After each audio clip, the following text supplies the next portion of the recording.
Okay, so for our first speaker, we're extremely happy to have Mattias Jonsson, and he's part of a two-talk session. Sebastian will be presenting tomorrow, and he's going to tell us about the Yau-Tian-Donaldson conjecture.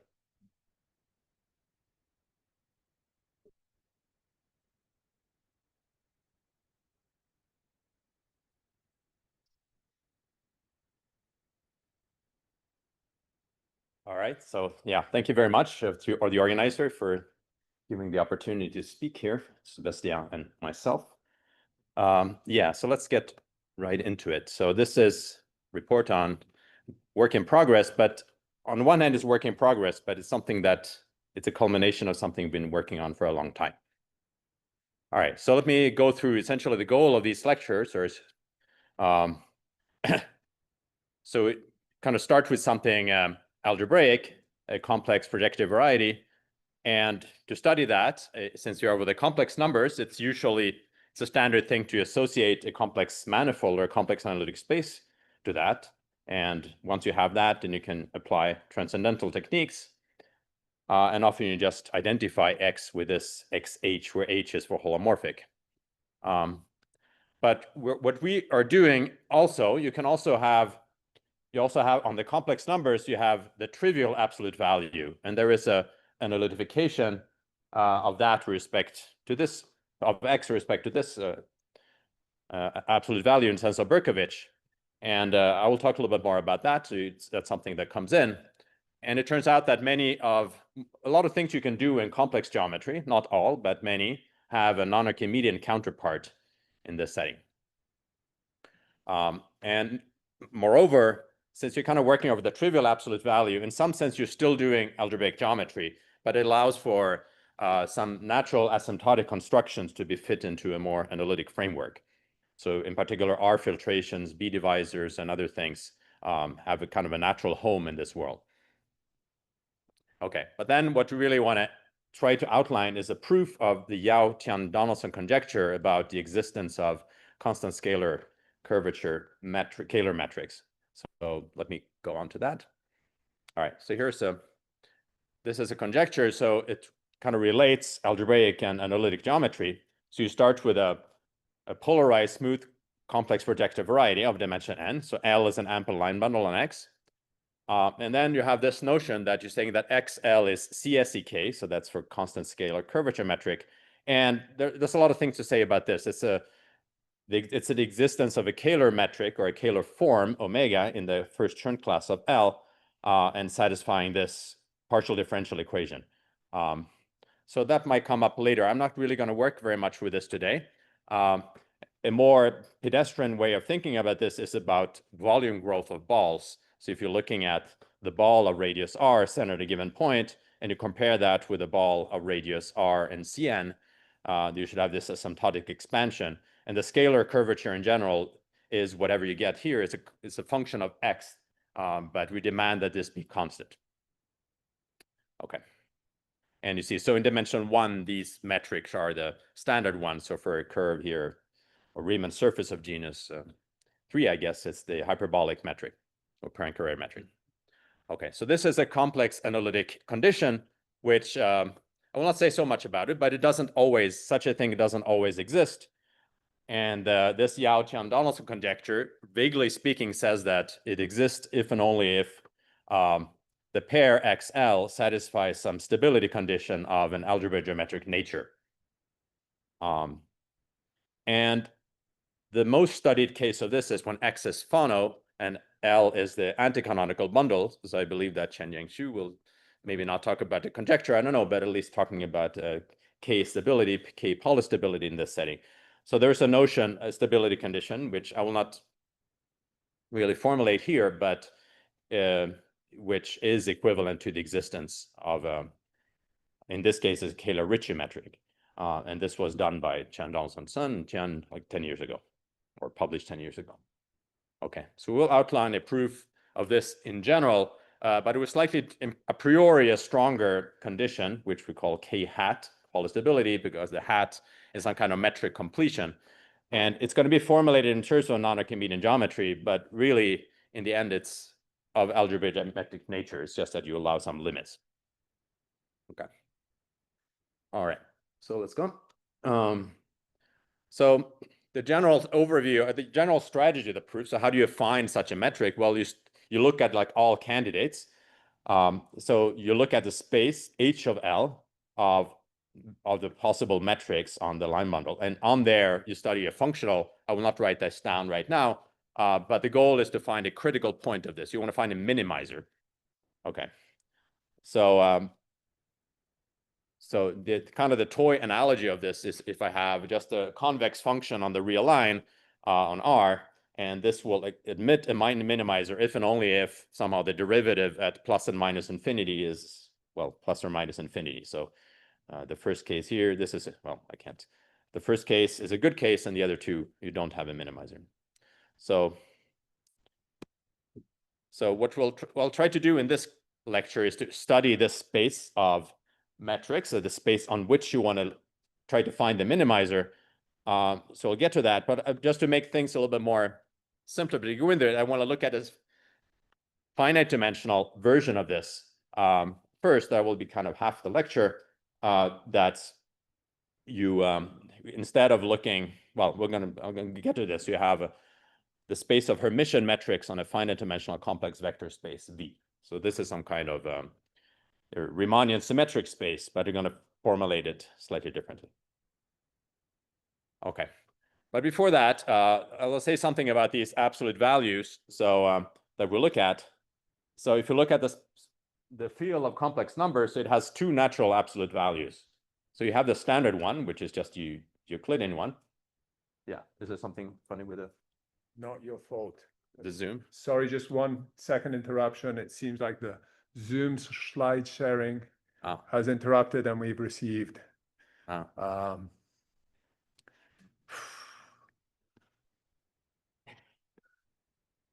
Hopefully this solves the problem. You are screen sharing, right? I didn't do anything, so. I know.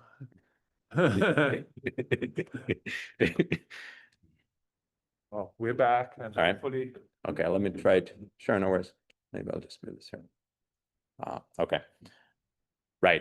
Yeah. So the field of complex numbers has the usual standard Archimedean absolute value, but then it also has the trivial absolute value that you can put on any field.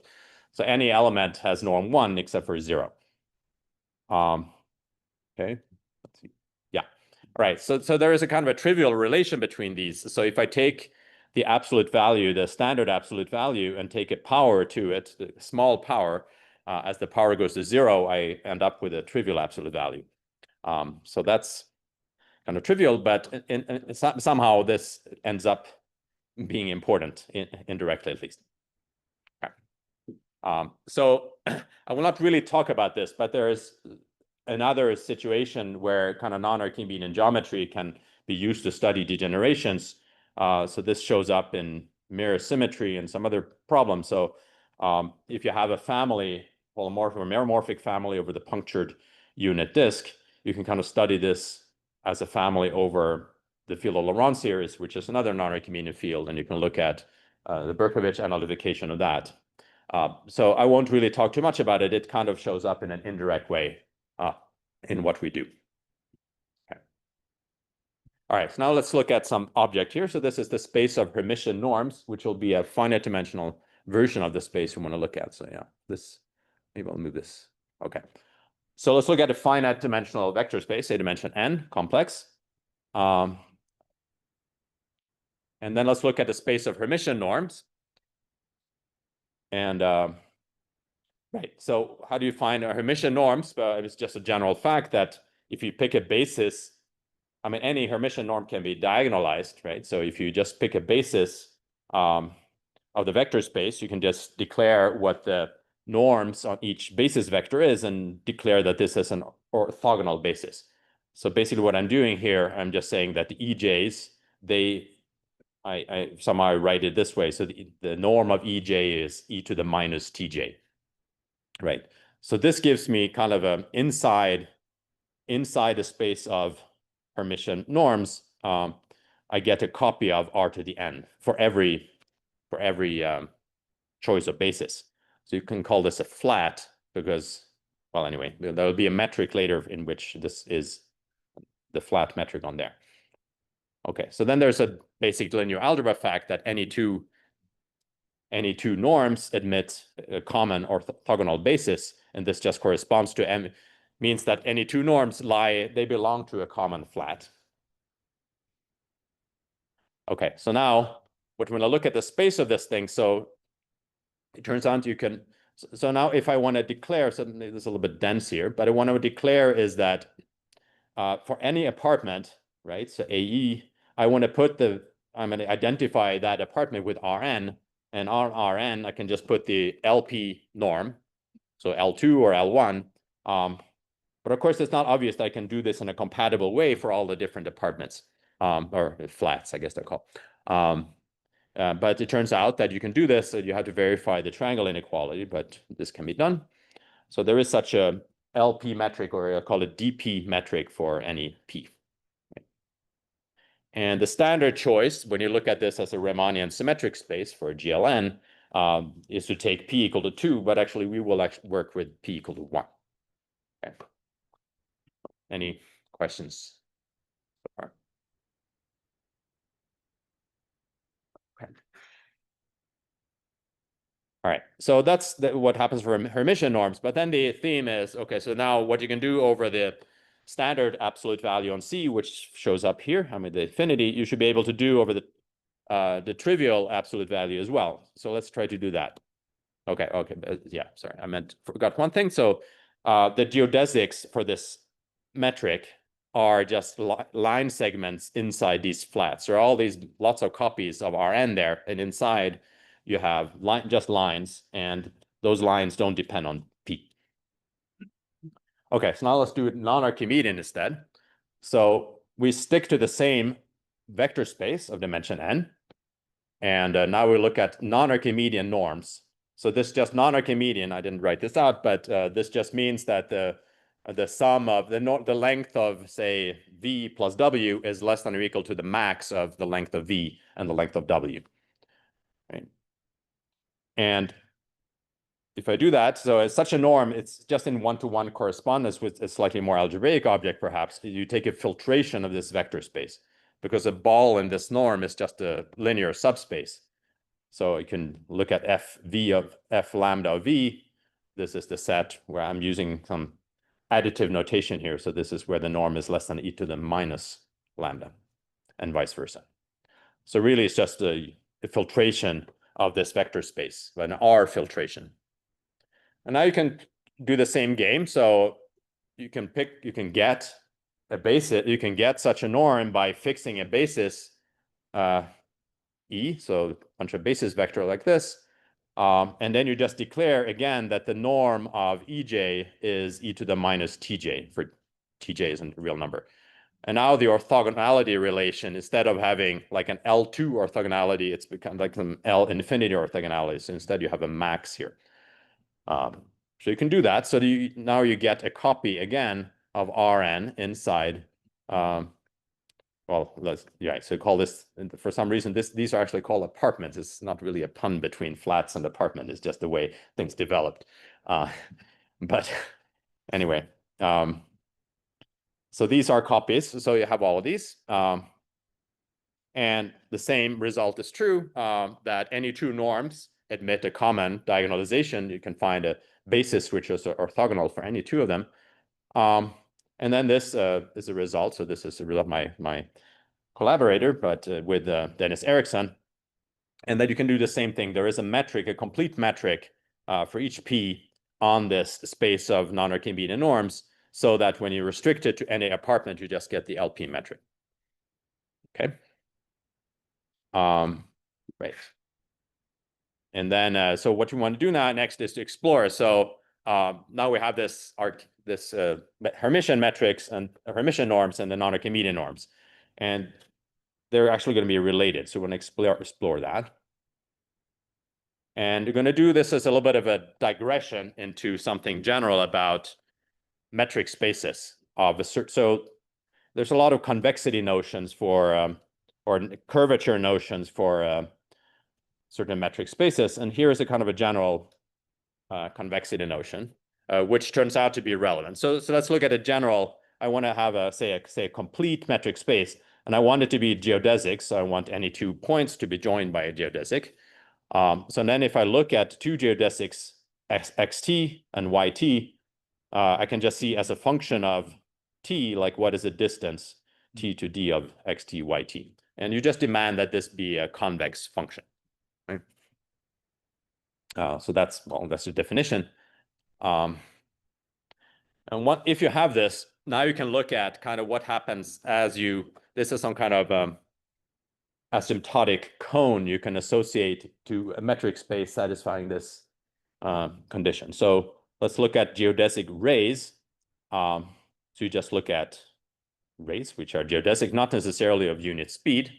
And now you declare that two such things are equivalent if and only if they are kind of at a distance, a vanishing distance. I mean, distance is small with respect to t.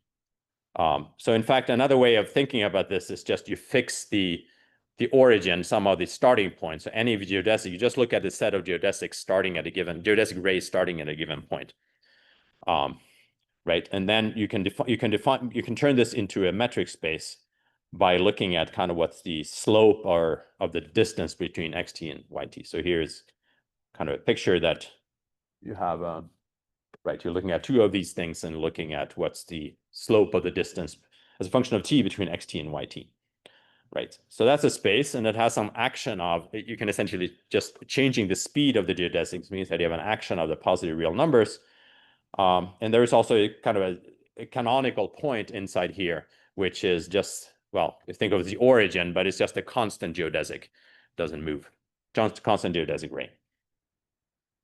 Okay, so just kind of a simple example, if I have just the Rn with, say, L2 or something like this, if I just look at geodesic rays inside there, they are just given by, whoa.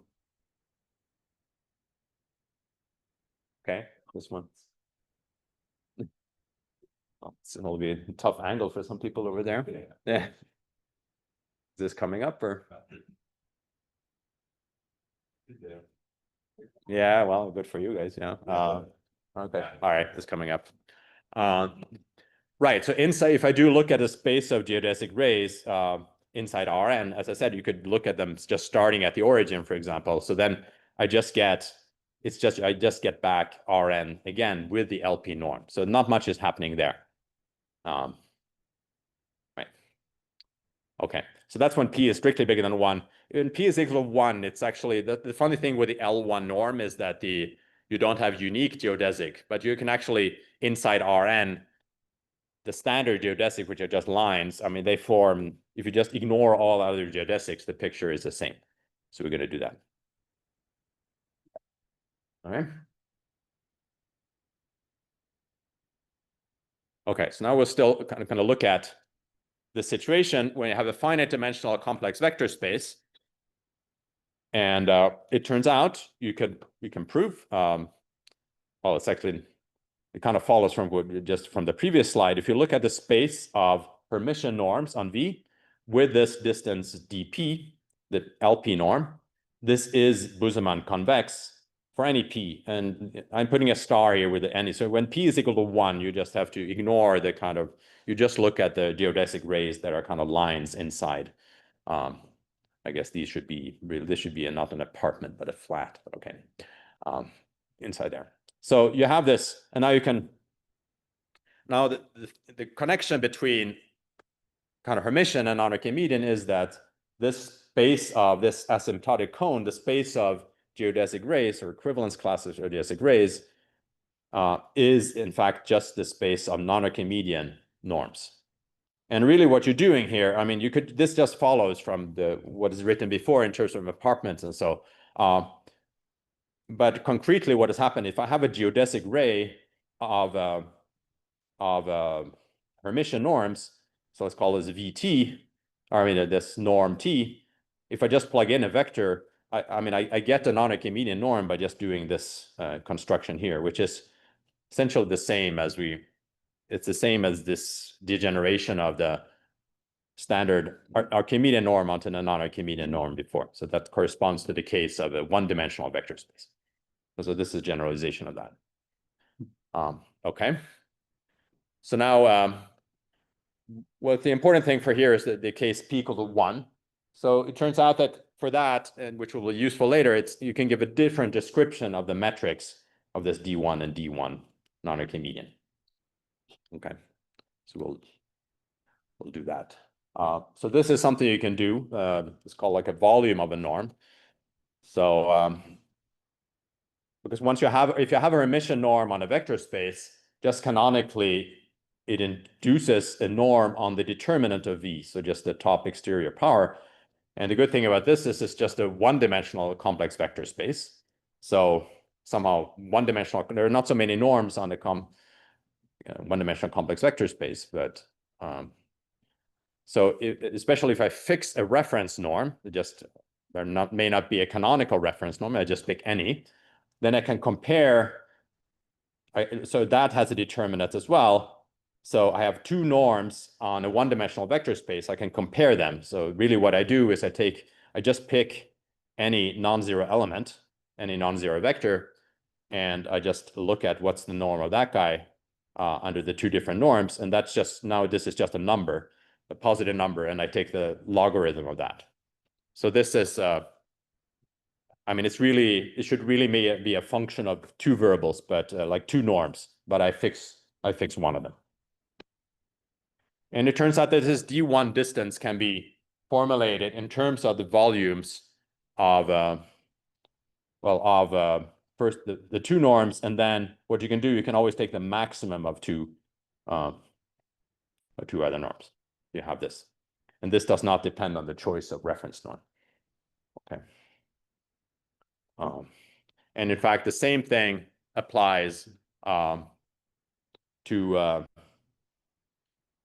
the non-Archimedean setting, where instead, when they're in the non-Archimedean setting, you actually do have a canonical reference norm, namely the trivial norm. You can just, on any vector space, you just take the trivial norm. Again, any non-zero vector has length 1, so that you can use as a reference norm. Okay. So that's pretty much what I want to say, the finite dimensional case. So what we want to look at now, which is kind of more, okay, yeah, maybe I should say it here.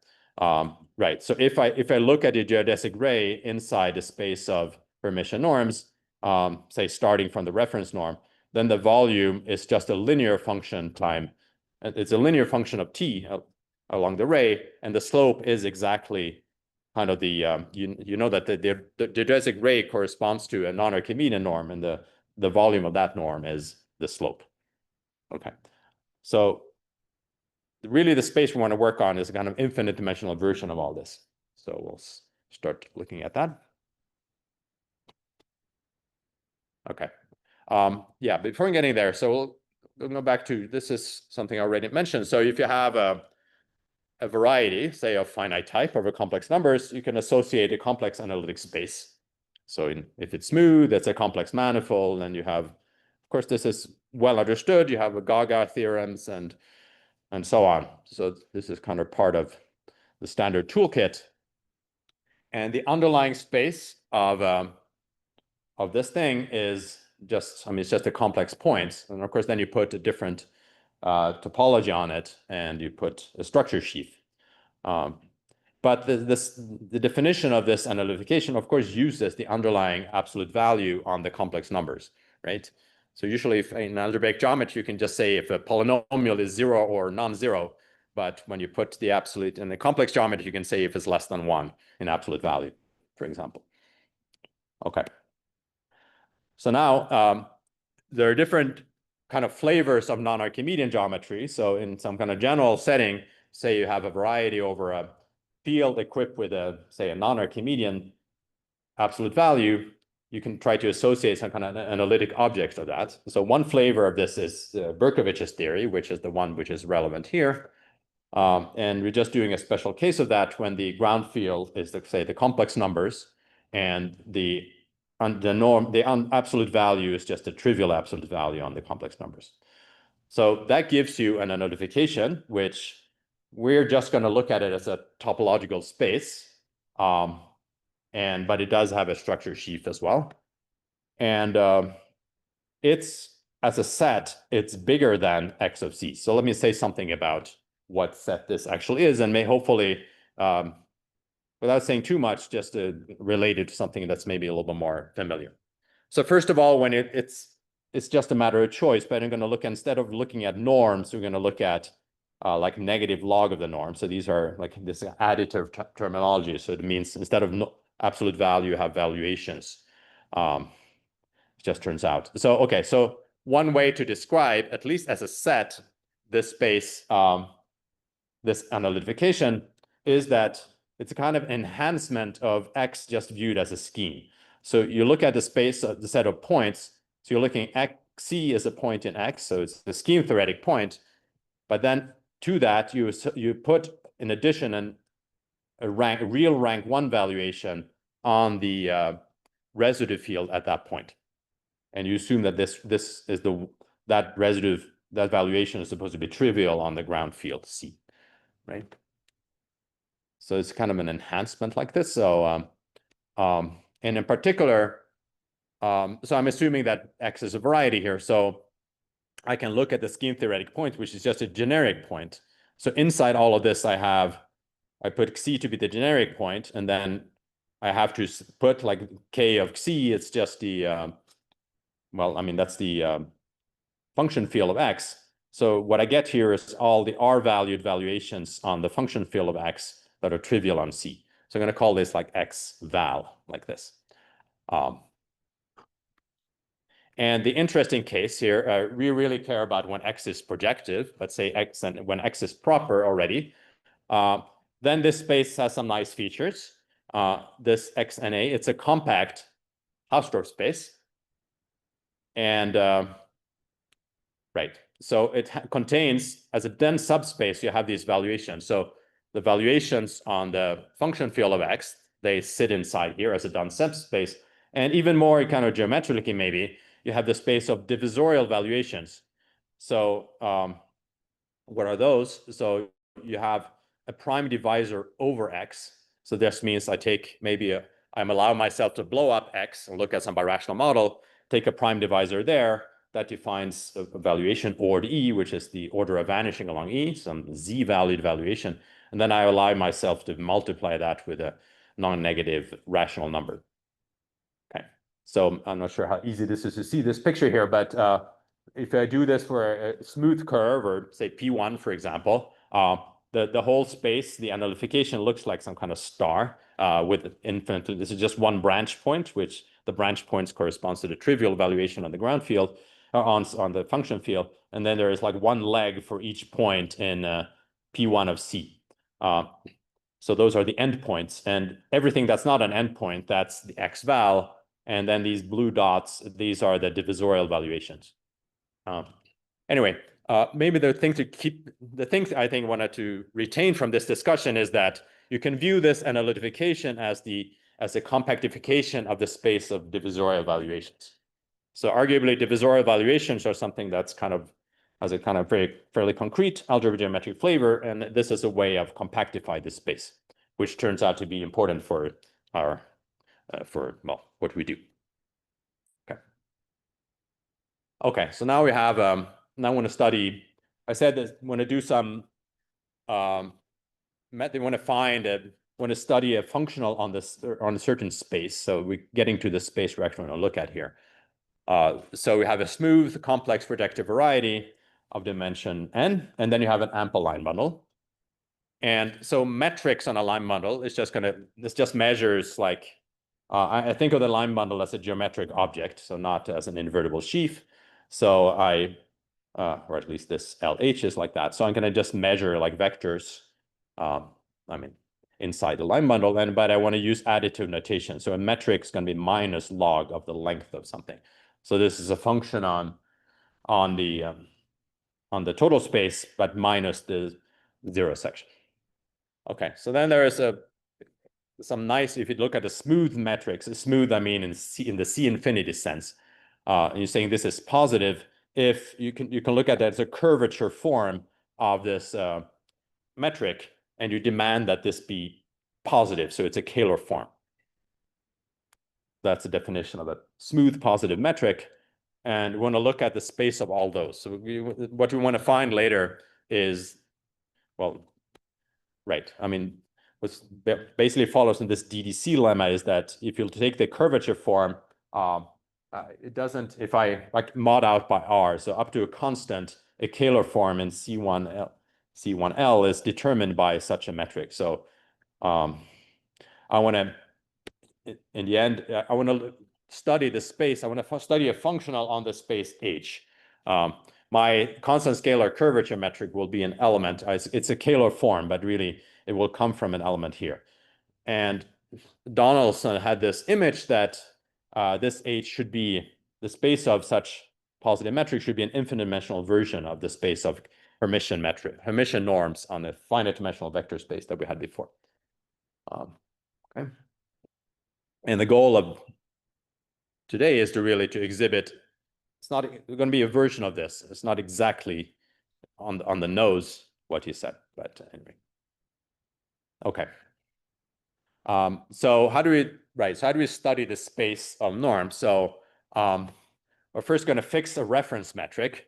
If you fix a reference metric, then the difference of any other one to that reference metric is no longer, it's like a line bundle, it's a metric on the trivial line bundle. So you can view that as a function on X, or the complex manifold X here. Okay, so now we have a functional here which plays the role of this volume that we had before. So if you haven't looked at this before, it maybe looks a bit random. There are various reasons for this. So let me not comment so much, but it's a differential. I mean, it involves this second order derivative phi of the curvature form. But let me just say that it's an analog of the volume function of H of V. So it satisfies some nice formal properties. Well, one of which is that it's an Euler-Lagrange functional for the Monge-Ampere operators, but I think Sebastian will talk about more about this later. But it has some formal properties like this. And anyway, what I mainly wanted to write this down to say that, so this is a theorem by Tamás Darvas that's from his thesis. Maybe not formulated exactly like this, but you can find a metric, a distance on the space of Kähler of positive metrics on L. So in terms of this Monge-Ampere energy, and it actually looks very similar to what we had before. So, well, so I don't think I'll spend a lot of time on the formula itself, but it's just that the existence of this thing, and not only that, that you can also formulate what the metric completion of this is.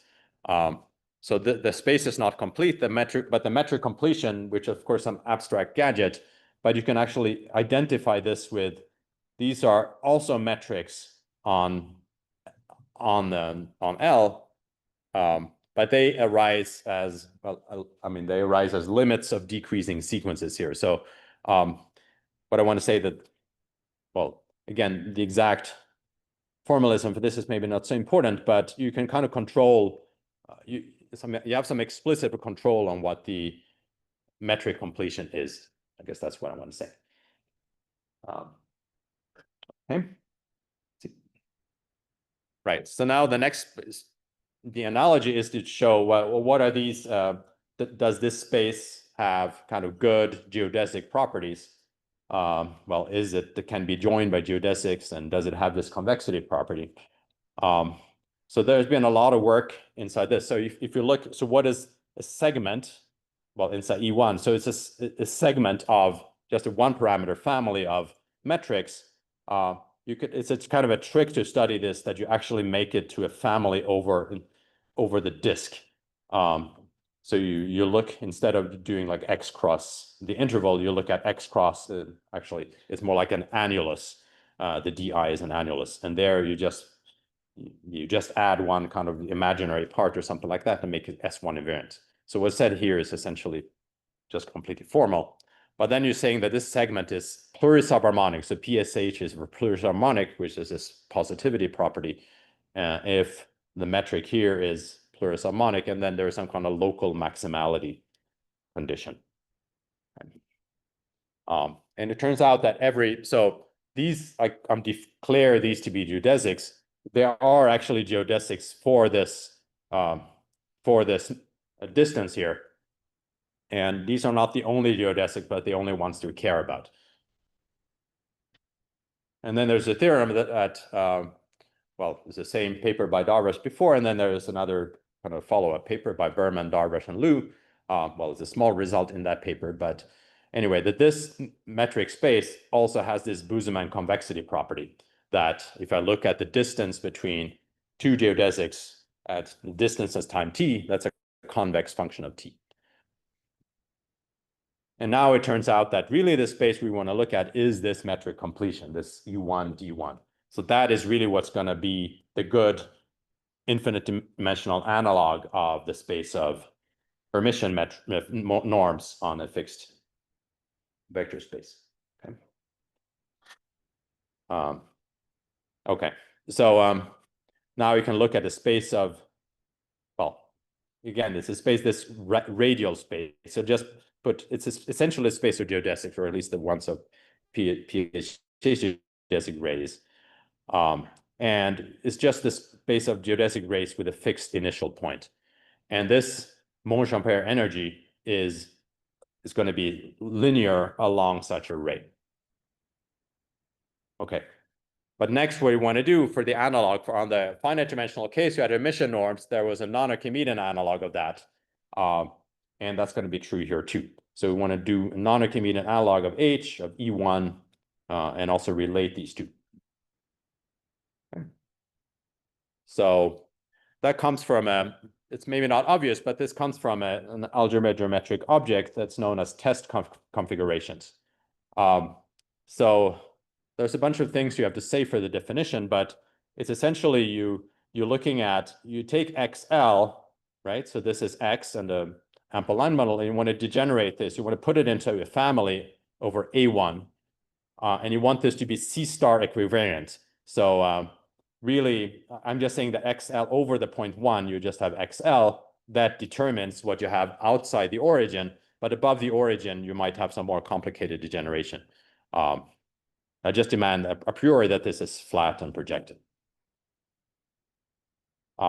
And now it turns out that the analog of the space of positive, the metrics is the space of normal and ample test configuration. Relatively ample. And I'll say this a little bit quickly, so it's not obvious, but why this would be a metric. But there's a kind of a canonical example of a test configuration. This is just a product of A1, so kind of a trivial degeneration. So that defines the canonical point. And now what I want to say here is that any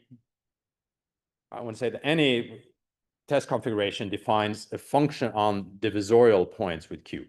So this is a little bit of a mouthful, but if I have a divisorial valuation, those guys are actually associated with some on the irreducible components for some degeneration like this, of a irreducible component of a central fiber. So the upshot of all this is I'm going to embed the space of normal ample test configurations inside. These are going to be continuous functions, the special continuous functions, some kind of piecewise linear continuous function on the Berkovich space. Or you can just view them as functions on the space of the divisorial valuations. Okay. All right. So now the next step is to follow I want to do the Monge-Ampere energy. That was in the complex analytic case, this was this kind of formula with an integral and differential operator. Here in this setting, the corresponding thing is an intersection number. So my test configuration was defined over A1, but I can kind of in a trivial way compactify it to be over P1, and then I can define this intersection number. And this turns out to be the right generalization of, or the right analog of the Monge-Ampere energy we had before. So then you can define the metric on this H and A as before, and it turns out that the elements of this metric completion, they're going to be actually the best way to view them are as functions on the Berkovich space. Okay, so that's kind of a general. So now what I said earlier on is that some fairly familiar algebra-geometric objects actually show up here. So for example, filtrations on the section ring of L, they are the main examples that show up here. So for example, if I have a Z filtration on RXL, which is, I suppose this is finitely generated, this induces a test configuration by some kind of Riesz construction. So this formula here. And it's not so far away from being a one-to-one correspondence here. So Z filtrations give me test configurations. So these are elements, these are objects I want to look at. And more generally, if I have a general R filtrations, I can do some approximation of them by Z filtrations and even finitely generated Z filtrations. So you could, turns out that general R filtrations are limits of test configuration. So they become also elements of this space E1 non-Archimedean that I want to look at. Right. And so one important example of this is when I have an R filtration, which is finitely generated as well. These have shown up in the literature before. They call, for better or worse, R test configurations. And there's a special, even further special case of this, which has, so now suppose I'm looking at XL, I'm looking at, suppose I take a torus, an algebraic torus inside the automorphism group, and inside, I mean, I take, for example, say a one parameter subgroup, or more general, an element Xi of this NR of T. To that, I can associate a filtration just by looking at, I mean, T acts on the space of sections or multiples of L. I can decompose such a section into eigensections, and I say that my section lies in this piece of the filtration if and only if, well, if the S alpha appears in here, I demand it only appears as alpha and Xi is greater than or equal to lambda.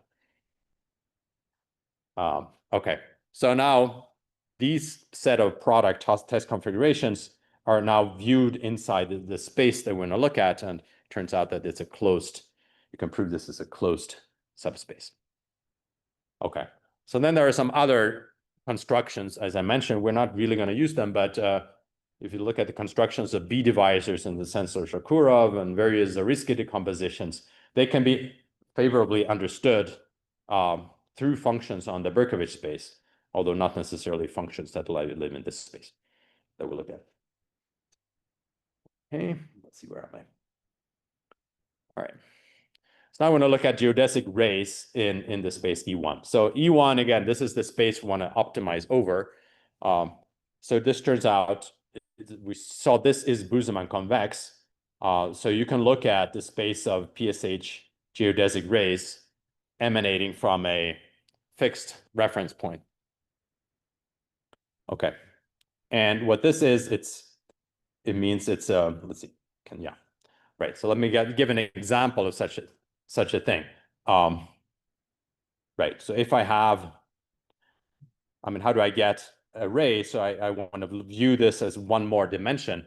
So what I can do is if I have a test configuration, say is normal and ample, I can look at, if I fix, I want to look at a metric on this line bundle script L over the unit disk, but with fixed boundary conditions.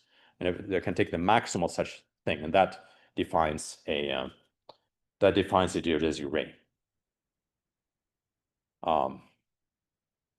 Right. I think I forgot one thing. So what I want to say, right? Well, no, I didn't forget. But so what this gives is similar to the finite dimensional picture. It gives me a picture. So if I have a test configuration, it gives me a ray, geodesic ray in the space of complex, I mean, of positive metrics on L. Okay, so now finally Donaldson's image here is, so you're going to show that the space E1, it really has this picture here. So this is the theorem in the end. So right, so this space, so we have the space of positive metrics on L, and you're looking at the space of geodesic rays inside. So I'm trying to illustrate this here. So E1 is the space, and you're looking at geodesic rays starting at a given fixed point. And this is kind of the asymptotic cone is this blue part out here. And so you're going to have a piece, some of these geodesic rays come from non-Archimedean data, not all of them. And but you get an embedding inside this non-Archimedean space into the space of geodesic rays. And moreover, you have that this energy, I mean, the slope of the Mohr-Ampere energy is equal to the non-Archimedean energy on this E1. So, right. So now in the next lecture, right, going back, so we have now a space E1 that we want to study a functional. So the CSAK metric, the metric we want to study it, I mean, find if it exists. This is going to be a minimizer of a certain functional on E1. And so what we're going to look at is essentially to study if this function exists. So it's going to look at geodesic rays to see if somehow this Mabuchi functional, you want this to have to grow as you go to infinity to go to infinity. So you want to look at the slope, and that's going to be, the slope is going to be given by some non-Archimedean Mabuchi functional. And this notion of K hat polystability is going to be determined in terms of that thing itself. Okay. Yeah, I think I once did not go over time, so I'll just hope people don't mind. So I'll just stop here. So thank you.